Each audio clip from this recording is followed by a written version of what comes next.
How's this one stack up? Yeah, we've been pretty good at this ground over the last few years.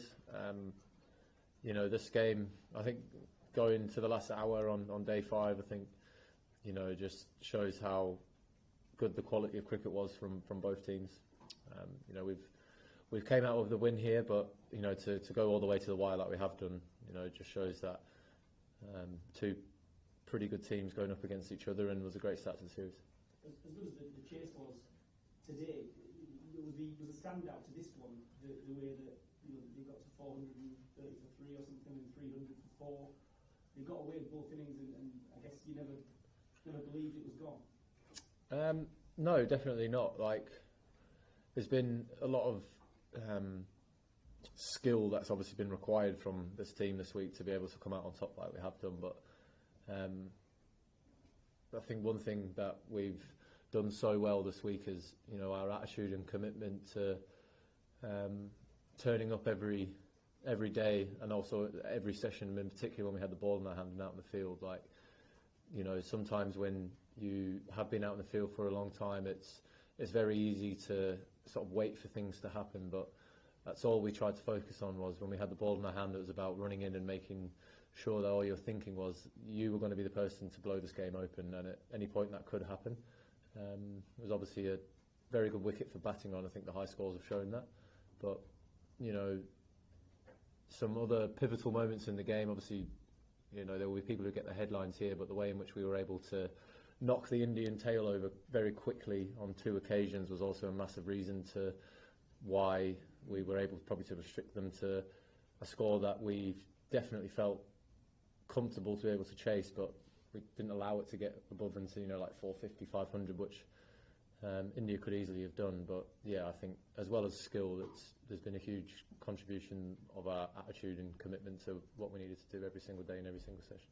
And speaking of the headlines, it's Ben Duckett's turn today. Does he know how good that was today? Have you told him? Yeah, he definitely does.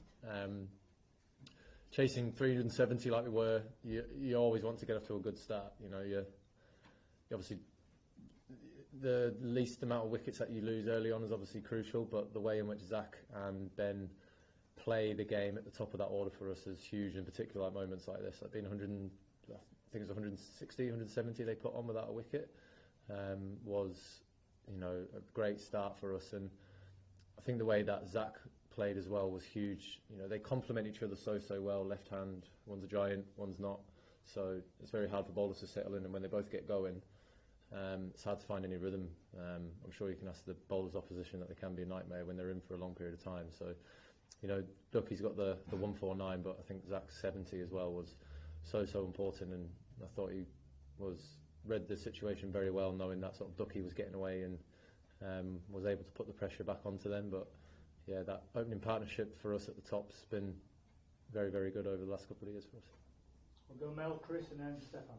Sort of following on from that, the whole way through, you've always been sort of assuming that the way you play is about attack, and you've always said it was about absorbing pressure at times and counter-attacking. But was that whole chase almost a perfect template of batters to assess not just the conditions, but the pitch, the ball, and the bowlers who are on, and then really riding those 2 different modes?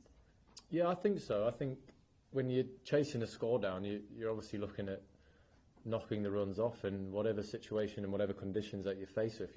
The first and foremost thing that you have to think about is how am I going to score runs on this wicket? And I thought everyone who went out there, and got runs, read the situation and the way to be able to score runs on that wicket very, very well. The wicket sort of was consistently good, but every now and again it would just do something different to keep the bowlers interested in. And I thought the way that we read the situation, and in particular with the Indian bowling changes as well, I thought was quite obvious to see that when the person was out there, chose the moment to actually put the pressure back onto the Indian bowling attack, and it was purposeful. But then also on the other side, it was quite obvious to see that this is a moment where the games could sort of swing, and we were able to assess that very quickly out there in the moment and hold off that pressure that India were putting on, if that makes sense. And So yeah, to be able to knock that total off 5 down was pretty impressive. And just on the toss, the decision of the toss, how much of that was that you thought it might do a little bit more on that first day, and how much was the idea of what you know about chasing here in the 4th innings? No, it was about like you never know what a wicket's going to play like half an hour before any cricket's been on it. It looked like there was a lot of top moisture on it, felt like it was. So, you know, when you win the toss, you obviously got to go, right, what am I going to do first? That's going to give us the best chance of winning this game. And Headingley generally does do quite a lot early on. So, you know, with the bowling attack we had, in particular with, you know, Wokesy with the new ball, I thought it was a great chance for us to be able to, you know, potentially nick 3 or 4 in the first hour. But look, the opposition are allowed to play well. They certainly did that on day 1 and into day 2 as well. Put a big score on the total, but yeah, we hadn't batted on it until we batted. So, and it's a good job Test cricket's over 5 days. Chris, go ahead, please. Hi, Ben. Given the control that the team showed today in the chase and the fact that you're captain, how does this win feel more satisfying for you than that one against the Aussies here 6 years ago? Look, winning any Test match against any opposition's satisfying. Obviously, some games have more on them than others, but you know, winning any Test matches, there's always a lot of hard work that goes into that. But start the series off with a victory in the way that we've done it. You know, it's been a very hard-fought one. It's been a long, tough old. I shouldn't say slogs. That sounds like old school, but yeah, it's just been proper effort from everyone with the ball in the field, and yeah, we got put under some pressure with the bat, but we were able to fend that off. And being here 1-0 up is obviously a great start, but yeah, there's 4 more games, so you know we'll celebrate like we should because it's a very good win. But yeah, we'll be quickly moving our focus over to what we need to do at Edgbaston to win that one as well. How encouraging is the performance and the nature of that win, given where we are at the start of 10 huge Test matches this year? There's a real emphasis on 10 there, wasn't there? I won't mention the Ashes. Yeah. Look, we're 1-0 up in a tough series. 4 games. We're going to have some more tough days. We're going to have some more good days. So yeah, we'll be taking it day by day and focusing on what we need to do for the remaining 4 games against India. Stefan, Vish, Mike, please. The team's obviously made a bit of a habit of those sorts of run chases. Why do you think they are so good? I think we're a very simple-minded pair, me and Baz, I think, when it comes to cricket. We obviously, everyone knows what cricket's about. It's about scoring more runs than your opposition. And when you strip it all back, that's what it's like. So we just try to keep everything as simple, calm as we possibly can. And when you're chasing down totals like that, how you are in the dressing room is actually very important to, you know, because lads have got jobs to go out there and do, and you know, keeping the sort of calm, relaxed vibe as much as we can throughout the dressing room is so important to sort of the mindset of how someone is to go out there when you're out there in the middle with the pressures of, you know, that situation in particular. So, you know, obviously cricket's about taking wickets and scoring runs, but there's a lot to do with it about, you know, what sort of mindset that you're able to get your players into in good days and bad days. So, yeah, just keeping everyone as calm and relaxed as we possibly can before they head out there is something that we always try and do. Taking the draw out of it, give that clarity as well.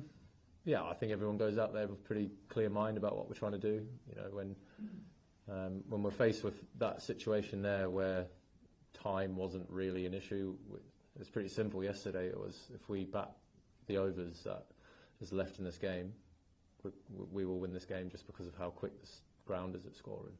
I don't know what the run rate throughout the whole week's been, but I'm presuming it's probably been over 4 and over anyway, without any team really doing anything, well, bar Rishad.